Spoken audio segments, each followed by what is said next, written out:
Hello tout le monde, j'espère que vous allez bien. Get ready with me for school. Bon, je me suis coiffée, le temps et tout. J'ai tellement la flemme, quand je vous dis j'ai tellement la flemme d'aller en cours aujourd'hui. Genre là, je vous dis, mon taux de flemme, il est élevé d'une certaine manière, mais vous êtes anéantis là. Alors là, aujourd'hui, j'espère ma copine, elle sera là. Parce qu'on a un exposé à faire en histoire et on est les dernières à passer. Et cette semaine, c'est la dernière semaine avant l'arrêt des notes. Donc ça veut dire elle a intérêt à être là. Et le truc, c'est que j'ai peur avec ce prof-là parce que de la note qu'il va nous mettre, parce qu'il nous aime pas. Hein. Franchement, pour les degrés, il nous aime pas. Genre, je vous promets, s'il pouvait nous mettre que des zéros, il nous mettrait que des zéros. La seule fois où il m'a mis une bonne note, je vous promets que c'était quand il savait plus si c'était qui Tina, genre. Il a dit, ouais, c'est qui Tina et tout. Il a vu, j'avais une bonne note, il était choqué. Depuis ce jour, j'ai plus jamais eu de bonne note avec lui. Hein. Enfin bref. Je vous avais dit, j'ai fait mon étude de gestion sur Victoria's Secret. En vrai de vrai, pourquoi pas vous parler de Victoria's Secret. Donc Victoria's Secret, en vrai, c'est une marque... vous savez pourquoi elle a été créée, en vrai? Bah non, vous savez pas. Bah, je vais vous expliquer pourquoi elle a été créée. Parce que Roy Raymond, un homme ordinaire comme nous, se baladait et faisait du shopping pour sa femme. Sauf que il voulait acheter un petit cadeau à sa femme. Donc c'était de la lingerie. Donc il rentre dans un magasin de lingerie. Sauf qu'il se sent pas à l'aise. Il se sentait mal à l'aise. Il se dit, c'est quoi? C'est gênant et tout. Genre, comment je peux acheter de la lingerie à ma femme sans que ce soit gênant? Donc il décide d'ouvrir une entreprise qui va s'appeler Victoria. Au début, Victoria, comme ça, Victoria's Secret. Mais ce sera pas aussi girly que ça l'est aujourd'hui. Hein. Genre, c'était dans le style victorien. Et pourquoi Victoria's Secret? Victoria, parce que c'était pour la reine Victoria, fait qu'elle était belle quand même, très belle, jolie femme. Et secrète, parce que la femme a quelque chose à cacher de secret. Bref, voilà. Donc en 5 ans, il arrive à ouvrir 6 boutiques, je crois. Donc ça fait... ça marche à merveille. Les hommes ne se sentent plus mal à l'aise de pouvoir acheter de la lingerie à leurs femmes. Justement, ils se sentent bien trop à l'aise et les femmes ne se sentent plus chez elles. Genre, elles se sentent pas mal à l'aise de elles-mêmes s'acheter des vêtements là-bas. Donc en fait, ça fait l'effet inverse. Donc au fur et à mesure, son truc ne dure plus, quoi. Et Leslie Whitner, bon, je sais plus comment on dit son prénom, mais c'est Leslie Whitner. C'est un autre chef d'affaires qui fait partie de la L Brand. Alors lui, il va racheter l'entreprise Victoria's Secret à 1 million d'euros parce que Victoria's Secret était en train de faire faillite.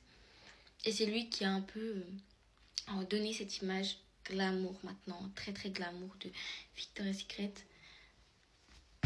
Ensuite, le directeur marketing, lui, il s'appelle Ed Razek. Donc lui, ça va être une des grosses sources de problèmes. Hein. Vraiment, ce mec-là, source à problème, problème n'a problème. Ouais, je vous ai dit l'entreprise. Est-ce que je vous ai dit que l'entreprise, elle a été fondée en 1977 ou pas? Bon, bref, je vous le dis. Et puis, c'est lui qui a organisé les shows, là. Je sais plus comment ça s'appelle, là. Mais bref, les défilés, ou même ça s'appelait Les Anges. Donc au début, ça plaisait, toutes les filles étaient trop contentes, elles voulaient toutes y participer. Sauf qu'au final, les anges, ça causait que ça augmentait le taux de TCA de certaines personnes. Donc voilà, c'est surtout des filles qui voulaient leur ressembler, qu'elles se trouvaient pas assez minces. En fait, c'était une silhouette que les filles voulaient ressembler, mais qui était quasiment inatteignable, genre vraiment. Donc au fur et à mesure, les mentales, ils ont changé. Même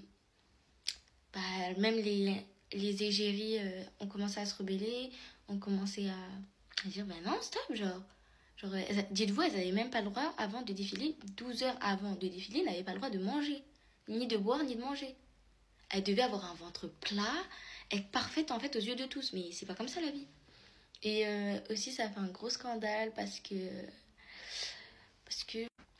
il avait dit, le directeur marketing, que les personnes rondes et transgenres n'avaient pas sa place.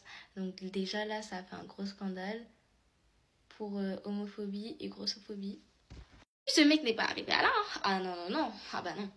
Ce mec-là, bah, Il a enchaîné agression sur plusieurs de ces mannequins. C'est il s'est obligé à rester là pendant qu'elle se changeait. Déjà que c'est la lingerie, déjà c'est assez sexy, quoi. Non, le mec lui disait, ben non, moi je reste là, tu vas te changer devant moi, quoi. Il a même renvoyé une de ses mannequins parce qu'elle a refusé d'aller au restaurant avec lui. Ah, voilà. Donc après, il y a eu plein de plaintes qui se sont déposées et tout. Bref, c'est une histoire compliquée et c'est pour ça que ça a terni un peu l'image de Victoria's Secret. Mais maintenant, à l'heure d'aujourd'hui, ils ont changé de PDG. Je crois que c'était en 2023. Oui, c'est en 2023. C'est Hilary Super qui est leur PDG. Et c'est une ancienne PDG de Savage X Fenty, la marque de Rihanna. Donc voilà. Donc ça montre en vrai de vrai qu'ils veulent se réinventer et tout. Et que vu qu'ils ont changé un peu tout, il n'y a plus les défilés et tout ça. Même si je crois cette année ou l'année dernière, ils en ont fait un. Je sais plus. Mais c'était pour montrer de l'intégration. Parce que genre en mode avant, il n'y avait pas d'intégration. Genre en mode c'était que des femmes de couleur de peau blanche, très fines et grande de taille. Si t'étais petite, alors là t'avais le grade. Si t'étais petite, t'avais un peu des formes, t'étais un peu ronde.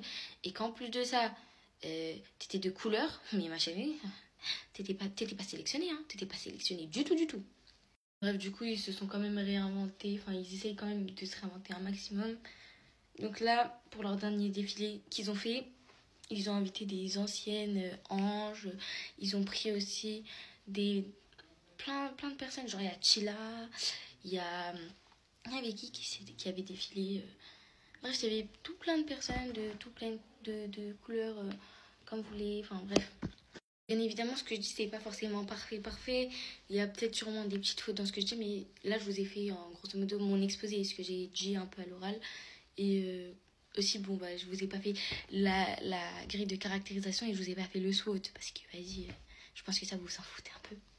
J'ai mis ça. Il est 7h01, les gars. Bon, faut que je me dépêche. Là, je vais mettre du parfum parce que, vas-y. Je vais grave mettre mes crocs, heureusement. Je m'en fous, hein. Vous croyez que je vais comment encore? Je vais H24 en crocs, hein. H24. Genre ma passion. Bon les gars, moi j'ai fini. Voilà. Je vais aller me laver les dents et je m'en vais.